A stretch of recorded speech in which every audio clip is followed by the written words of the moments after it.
Bonjour et bienvenue à tous. Bamako. Bamako est la capitale et la plus grande ville du Mali. Dotée d'un important port fluvial sur le Niger et centre commercial rayonnant sur toute la sous-région, la ville est aussi le principal centre administratif du pays et compte 2 529 300 habitants en 2022, appelé Bamakois. Son rythme de croissance urbaine est actuellement le plus élevé d'Afrique et le 6e au monde. La capitale Bamako est érigée en district et divisée en 6 communes dirigées par des maires élus. Bamako est la capitale et la plus grande ville du Mali. C'est une ville dynamique et diversifiée, riche de sa culture et de son histoire, la scène musicale et artistique animée de la ville. Le Mali a une forte tradition de musique et de danse, et il y a de nombreuses occasions de voir des spectacles en direct à Bamako. La ville abrite également plusieurs galeries d'art et studios, où vous pourrez voir le travail des artistes et artisans locaux. Avant de commencer, n'oubliez pas de vous abonner et d'activer la cloche de notification pour ne rater aucune de nos prochaines vidéos. C'est parti. Le Mali est une destination qui regorge plusieurs richesses dans divers secteurs. C'est certainement fort de cela qu'il tient sa place dans le classement des pays à grand potentiel en Afrique subsaharienne. En effet, au-delà de sa place de 3e producteur d'or en Afrique, plusieurs autres secteurs rentables restent inexploités.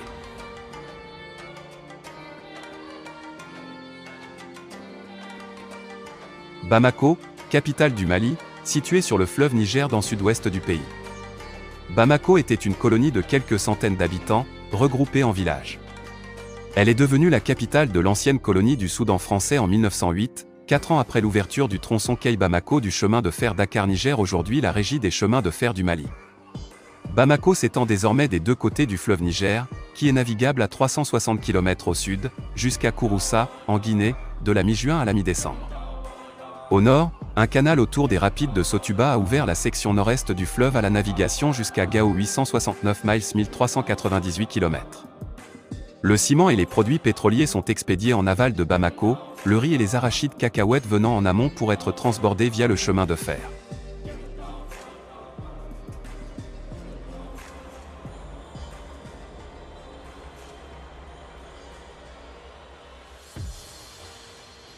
La ville est également desservie par un aéroport. Bamako est une ville animée avec un grand marché, des jardins botaniques et zoologiques, une communauté artisanale active et plusieurs instituts de recherche. Il soutient 4 collèges et abrite la majorité des entreprises industrielles du Mali. La ville a plus que triplé de taille entre 1960 et 1970, en grande partie à cause de l'exode rural des zones rurales frappées par la sécheresse. Un caractère traditionnel prévaut, cependant, et des bâtiments en briques crues sont encore visibles dans toute la ville. Populaire. 2009, 1 809 106. Monument de l'Indépendance. Avec ses coupoles en forme de minaret et de mihrab, le monument de l'Indépendance est un véritable chef-d'œuvre architectural classé au patrimoine national. Il est le symbole de la souveraineté nationale et internationale retrouvée après un siècle de domination coloniale. Au sommet se trouve une coupole dorée, faite de bronze. Le monument de l'Indépendance a été inauguré, le 22 septembre 1995, par le président de la République Alpha Oumar Konaré à l'occasion du 35e anniversaire de l'indépendance du Mali. Le monument de l'Indépendance est construit de béton, revêtu par du marbre. Le monument est bâti sur 4 piliers avec des mihrabs en bas desquels sont gravés les noms des médaillés d'or de l'indépendance du Mali. Le Parc national du Mali, Bamako. Le Parc national de Bamako est un espace vert de plus de 50 hectares, en plein cœur de la ville. Il comprend des jardins, des pelouses, des lacs et des aires de jeux pour enfants. Le parc est également doté d'un centre culturel, d'une bibliothèque et d'un auditorium, qui sont utilisés pour des expositions, des conférences et des concerts.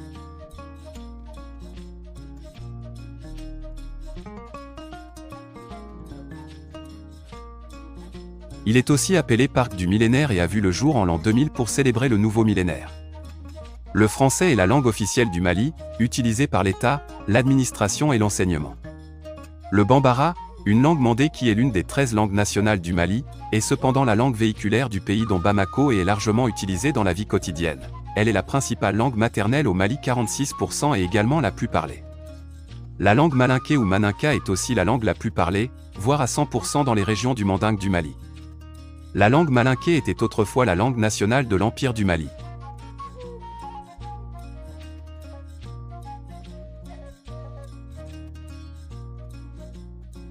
Bamako Central Post Office. La poste centrale de Bamako est un bâtiment colonial et français et de bon goût. Le bâtiment colonial est magnifique et très accrocheur. C'est près de la grande mosquée, alors faisons le tour ensemble. La Maison des artisans de Bamako. La Maison des artisans de Bamako est un centre de formation et de promotion des métiers d'art situé à Bamako, au Mali. Elle a pour mission de promouvoir et de valoriser les métiers d'art traditionnels du Mali, tels que la poterie, le tissage, la sculpture sur bois et la forge. Elle propose des cours de formation et des stages pour les artisans, ainsi que des expositions et des événements pour présenter leur travail au public. Grande mosquée de Bamako. La Grande mosquée de Bamako est un sanctuaire islamique de la ville de Bamako, capitale de la République du Mali. Construite à l'emplacement d'une ancienne mosquée en terre crue datant de la période précoloniale, elle a été bâtie dans le courant des années 1970 grâce à des fonds provenant du gouvernement saoudien. Ces deux minarets de béton s'apparentent plus à l'architecture de la péninsule arabique qu'à celle de l'Afrique de l'Ouest. La mosquée est ouverte, à certaines occasions, aux non-musulmans qui peuvent ainsi découvrir son architecture particulière, la cathédrale de Bamako. La cathédrale de Bamako est un symbole et une mémoire du temps colonial. Inscrit sur la liste du patrimoine national depuis 2012, le lieu de culte accueille les grandes célébrations chrétiennes. Au cœur de la capitale malienne, à côté du Grand Marché, sur l'avenue Modibo Keïta, se situe la cathédrale Sacré-Cœur de Jésus de Bamako, de son nom complet. Avec 48 mètres de long et 12 de large, elle fut jusqu'en 1957 le seul lieu de culte officiel des chrétiens de Bamako.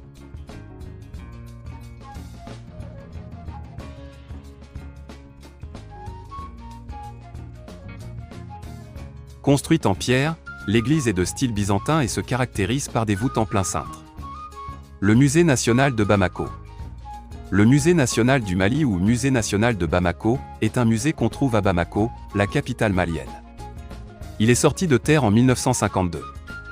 Le musée possède une collection d'objets datant de la préhistoire jusqu'à l'époque contemporaine, y compris des objets en bronze, en or et en argent, des textiles, des poteries et des bijoux. Il comprend également une section consacrée aux arts traditionnels du Mali, ainsi qu'une section dédiée à l'histoire de l'esclavage et de la colonisation. Le Musée national du Mali est l'un des plus importants musées d'Afrique de l'Ouest et il attire de nombreux visiteurs chaque année. Allez-y pour une visite et faites-nous un retour sur vos impressions, vous allez aimer.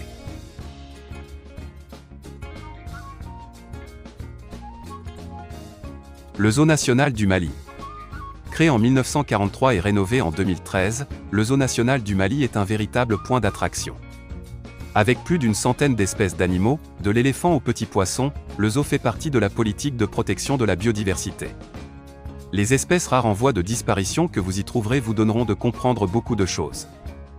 Déjà l'importance pour nous de protéger et prendre soin de ces animaux. Mais aussi l'origine et l'histoire des animaux, leur rôle dans les domaines tels que la médecine, la végétation pour ne citer que ceux-ci. Le zoo est aussi un endroit de distraction pour les enfants comme les grandes personnes. Bamako en bref. La ville de Bamako s'est développée de façon linéaire sur la terrasse, puis sur le piémont du plateau Mandin.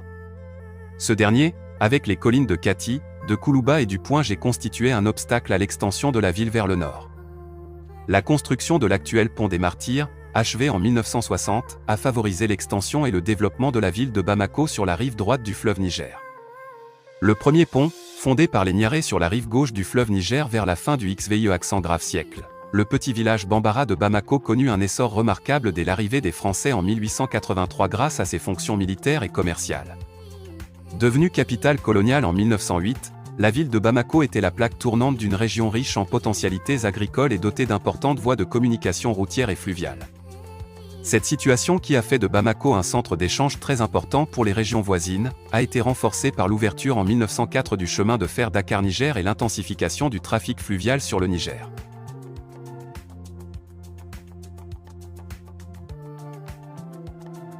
À cette époque déjà, Bamako comptait 6 000 habitants et devait rassembler 37 ans plus tard 37 000 habitants.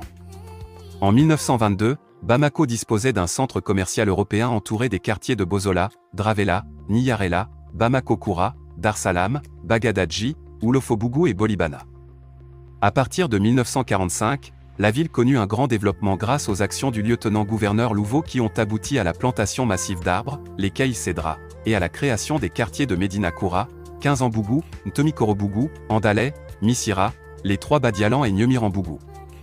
Capitale d'un État moderne d'une stabilité politique, la ville de Bamako s'est vite développée grâce à ses nouvelles fonctions politiques, administratives, commerciales et culturelles. Depuis 1960, beaucoup de lotissements ont été effectués. Bamako compte aujourd'hui 67 quartiers pour une superficie de 267 km² et une population d'environ 1 500 000 habitants. Le Marché Rose Mali. Le Marché Rose doit son nom à la couleur de son bâtiment. C'est un petit marché dans le grand marché de Bamako qui accueille beaucoup de visiteurs chaque jour. Pourquoi les gens aiment s'y rendre? Le marché a-t-il quelque chose de particulier comparativement aux autres? Eh bien, on ne saura vous le dire dans les moindres détails. La meilleure des choses à faire est certainement de y faire un tour pour en savoir davantage. Bamako étant la capitale politique et administrative, les principaux ministères se situent dans le quartier du fleuve. La présidence de la République est installée dans le palais de Koulouba, situé sur une colline baptisée par les Bamakois, colline du pouvoir. Ce palais a été construit en 1908 pour abriter la résidence du gouverneur Bamako, future capitale de la musique francophone. Jeune et créative, l'Afrique subsaharienne est un vivier d'artistes et de nouveaux publics importants pour le futur. Le réseau culturel francophone y voit un marché porteur. Elle devra composer avec des circuits locaux de production et de diffusion différents et en pleine émergence. C'est une grande ville au passé colonial. Dans la partie ancienne de la ville et du centre, l'architecture de cette époque était encore préservée. Au sud se trouvent des quartiers à la mode avec des villas chères entourées de verdure et de rues ombragées. Le reste de la ville semble beaucoup plus modeste, il y a de pauvres maisons en terre battue avec des toits plats. Parmi les sites non officiels de la ville, un immense marché de rue, s'étendant sur plus d'un quartier. Il vend des objets qui choquent les touristes, des parties du corps d'animaux, telles que des têtes de singes, diverses potions rituelles et d'autres articles de sorcellerie. Les habitants de la capitale sont fiers du musée national, du pont des Martyrs, de la tour d'Afrique et du palais présidentiel, qui offrent une vue panoramique sur la ville.